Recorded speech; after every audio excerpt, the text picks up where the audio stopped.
Assalamu Walaikum. Hello friends, how are you? Welcome back to my another video.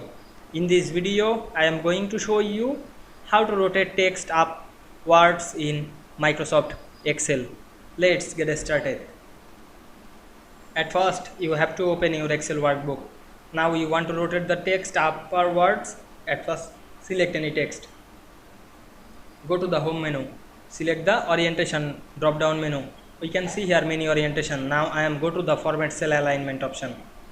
Then make the text upwards using this orientation option and click OK.